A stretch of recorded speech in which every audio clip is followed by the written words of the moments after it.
judges who we are incredibly lucky to have. So Fleur Kingsland has lectured at the West Australia Academy of Performing Arts for the past 12 years. She has a broad skill base in costume construction, management, design, corsetry, millering, tailoring, art finishing. She's also worked professionally as a costume designer for the Perth Theatre Company, Link, and the WA Military History Reenactment Group, among many others. So she knows her stuff. She knows what she's looking for. Big round of applause for Fleur. Thank you very much, Fleur. Our next judge was Andrew Cross. He's the coordinator of props at the West Australian Academy of Performing Arts, where he's been the lecturer for the last 10 years. Prior to that, he worked in the Wapa workshop as the head props maker and supervisor. He's created artworks, props and sculptures for films, ballet, theatre, productions, exhibitions, and large-scale retail commercial projects. So when it comes to props, this guy knows what he's looking for. Thank you very much, Andrew. And we are so lucky to have Stella Chu here. Stella, wave. We've got Stella Chu here. That's awesome. So Stella is an internationally renowned cosplayer and burlesque performer. She's famous for her trademark Tron routine, and she's performed many memorable, hilarious, and sultry burlesque acts with themes ranging from Pinkie Pie to Jane Cobb from Firefly. She merges cosplay and burlesque to create a new, unique kind of performance, and we're very lucky to have her on the judging team today. Thank you, judges. Now, the overall winner from today's competition will go on to represent your fine city in the national finals in Brisbane later on in the year. That is where we will crown our Australian champion, who will head to C2E2 in Chicago 2017 to compete in the Crown Champions of Cosplay with cosplayers from all over the world. So this competition's a bit of a big deal. Last year's Australian champion was Major Sam, and she actually went on to win that Crown Championship. She won the World Finals. Do you reckon we could probably give Sam a cheer from the other side of the country just to see? Incredible. So, will a Perth cosplayer be our national rep this year? Let's find out. Let's start by welcoming to the stage Astro Carey as a female crusader from Diablo 3.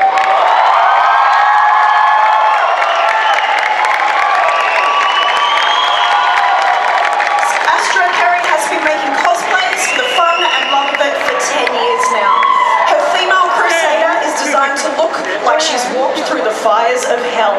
She's made everything from scratch, including the patterns for the tabard, armour and weapons. She's used a combination of hand and machine stitching for the cross on the front. She used foam and warbler for the armour, which is lined with felt for comfort. She used resin and clay to create the extra detail around her belt. The shield is made from a large sheet of foam and fitted with hard plastic on the back and under the cross detail to hold the handle in place and make it strong. Her flail is made from pipe, foam, the end of a curtain rod, a styrofoam ball and a plastic chain.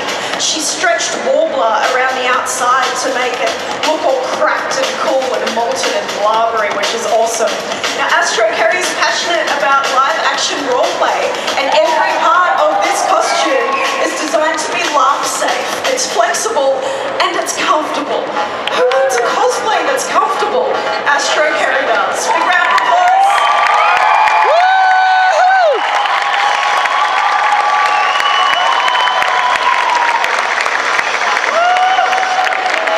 Thank you very much, Astro Carey.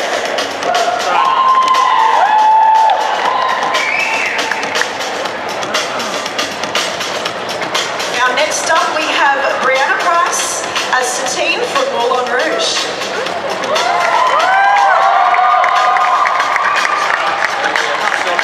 Brianna has been cosplaying for 6 years now. She studied costume at the West Australian Academy of Performing Arts and she graduated last year. Brianna completely took apart and put together 6 necklaces, a pair of earrings and hundreds of different types of beads to create the headdress and necklace for this costume.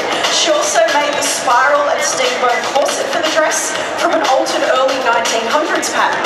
The dress is in 3 parts, the bodice, the gathers and the skirt. She did this because it makes the dress sit better. Once the base of the dress was finished, she added in rib line boning to keep the bodice flat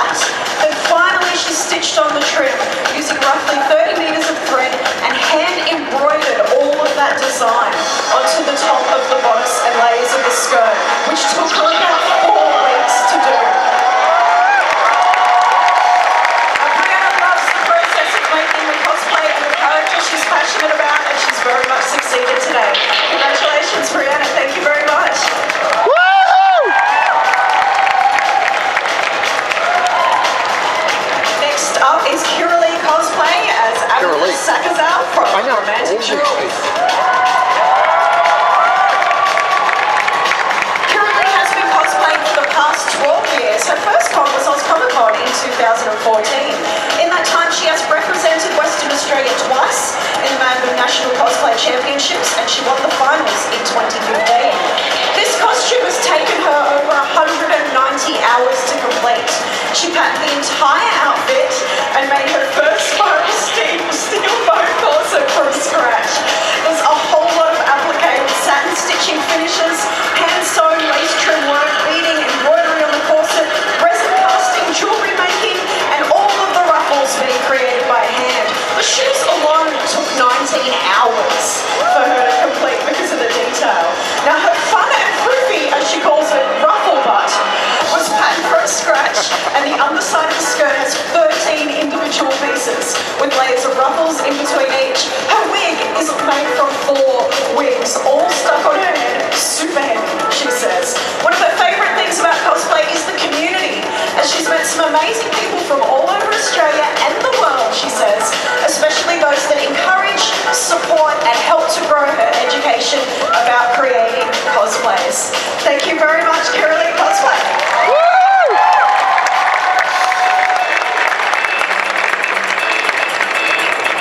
Next up, can we welcome to the stage Matt Island as Reinhardt from Overwatch. Outside.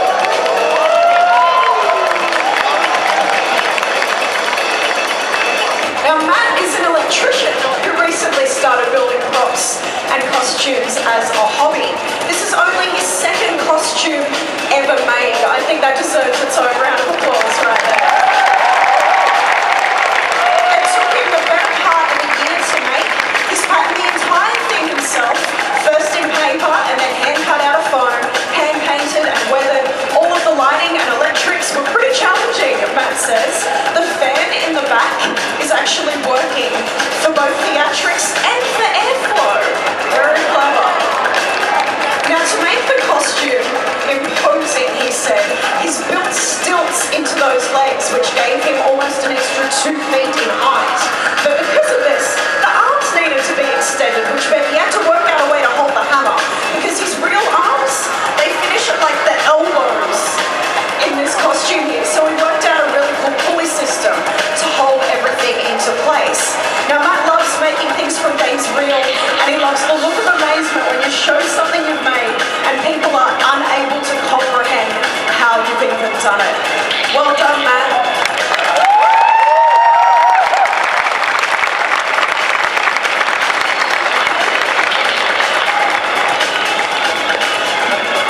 I need a fan in my cosplay summer. That'd be awesome. Next up, can we welcome to the stage Pajama Pants as Tarling from Mass Effect. Pajama Pants has been cosplaying for about 2 years. For her Tarling, she spent at least 20 hours just hand painting the swirls onto the purple fabric with 3D paint, as well as multiple hours sewing, building and working with materials that were completely new to her, which is incredibly brave. Altogether, this costume took about 100 hours to complete. The bodysuit is made from 3 different types of fabric for the multiple textures and patterns, with white hat elastics serving as the lines on the seams of the suit. The helmet was tricky, she says. This was her first time working with any sort of warbler, let alone transparent warbler, which, if anyone's worked with that here, it's pretty tricky. And it was also her first time using polyester dye, which is what she used to make it purple. This is the first time she's worked with LEDs in a costume as well. Mounting it onto the mouthpiece of the helmet was an entirely new challenge, she says. Well, you have achieved. Congratulations.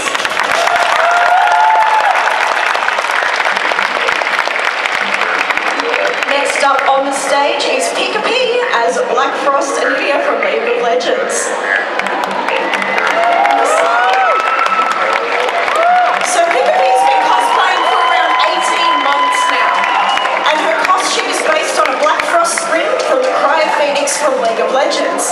She got to use Warbler for the first time when making the clawed boots. These were then sanded and primed, then painted and detailed. She also hand cut and edge burned over 500 individual semicircles of fabric for those feathers on the leotard. They were then individually hand-sewn onto the base leotard that she created her own pattern for. The EVA crystals on the wings and skirt are made using EVA foam, which is sanded into the right shape with a belt sander, primed, painted with enamel, and detailed with paint markers. The headpiece was also made using EVA foam, hardened with wood glue, primed, sanded, painted. She then dabbled in and created her own LED circuits for the glowing eyes and the crystal on the head. She clocked over 200 hours on this costume. Pick a peek, well done.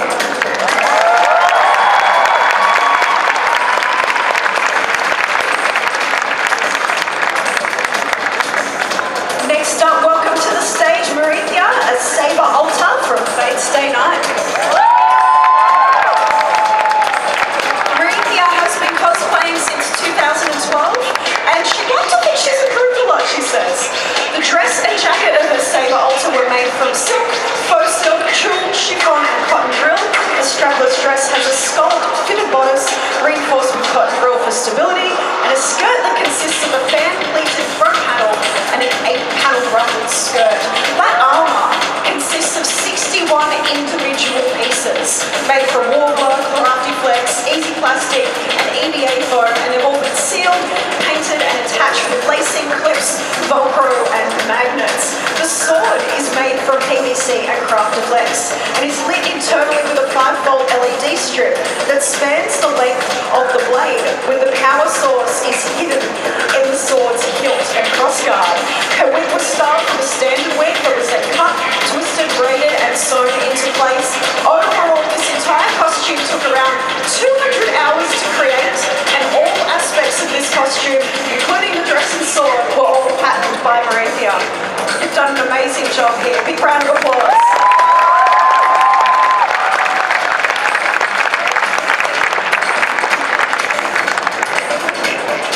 Next, welcome to the stage, Amy Lee Wallaway as Rachel Ulukar from Blaze Bloom.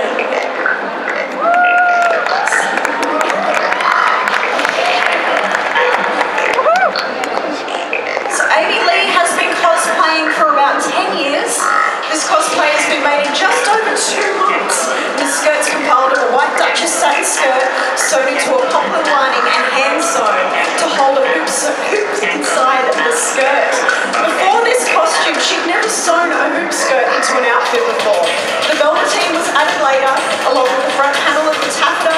White and red details were embellished to give a bit of life into an otherwise simple colour scheme and design. She also made her props using plush toy techniques and satin stitching. Her favourite thing about cosplay is to be able to test her skills as an artist and teach herself skills she wouldn't otherwise learn. She's also met some amazing people over the years, so the social aspect of cosplay is definitely close to her heart, she says. Big round of applause for Amy Lee, everybody.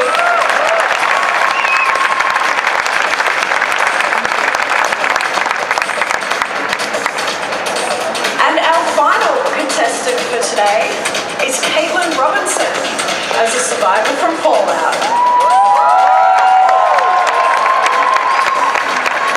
Now, Caitlin has been cosplaying for about a year, and this is only the second costume she's ever made. How do people do this?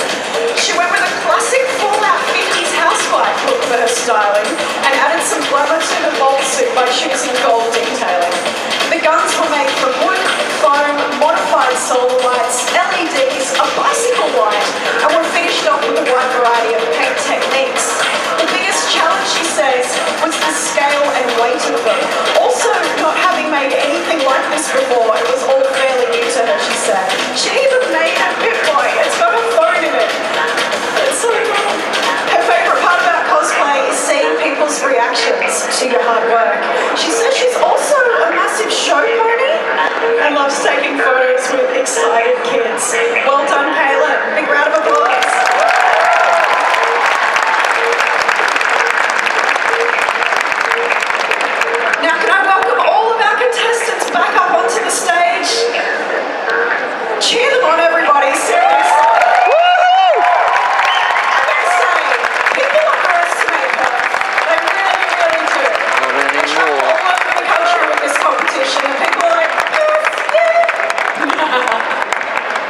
These guys are incredible.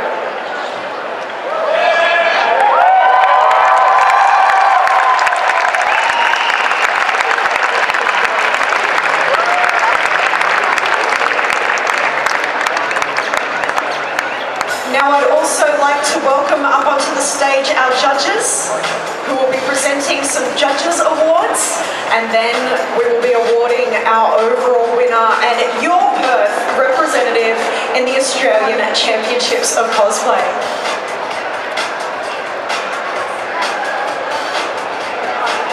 So the first award is the Judges Award for Needlework, and that goes to Kiralee Cosplay.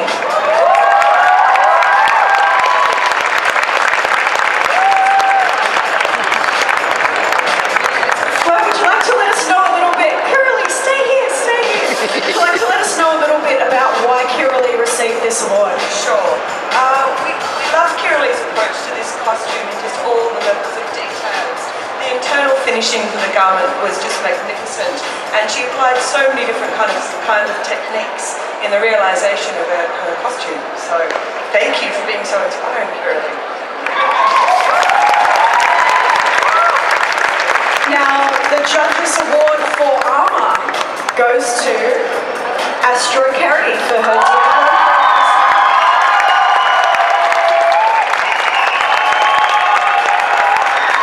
Stella, why did Astro Carey receive this award?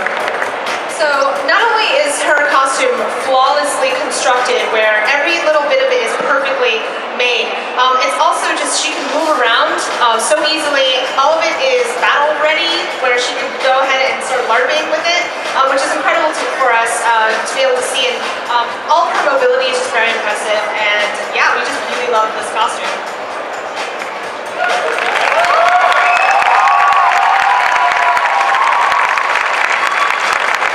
The Judges Award for Effects goes to Caitlin Robinson for her 50s Housewife Fallout Survivor. Tell me a little bit about why Caitlin received this award.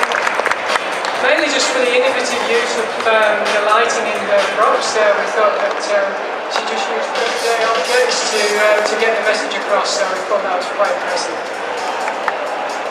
Congratulations, well done, Caitlin. So the judges have also chosen to award a wild card, and that goes to Brianna Price for her Satine from Melbourne.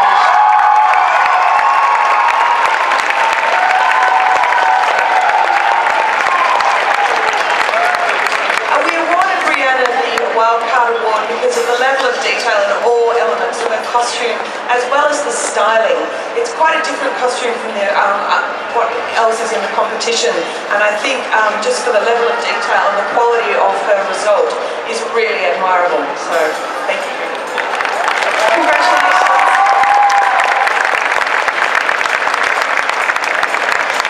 Now, are you ready to find out who your Perth champion is? I reckon we can get a foot drum roll going, don't you reckon? Ready?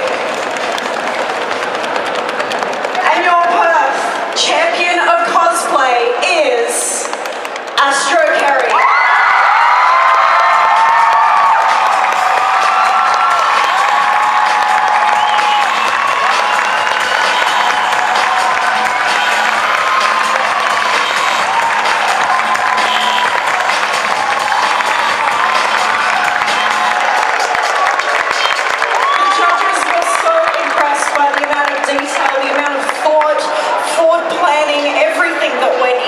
Costume. Everything was executed just so well. You guys have an amazing representative for the national finals here in Astro Carey. Give her another big cheer.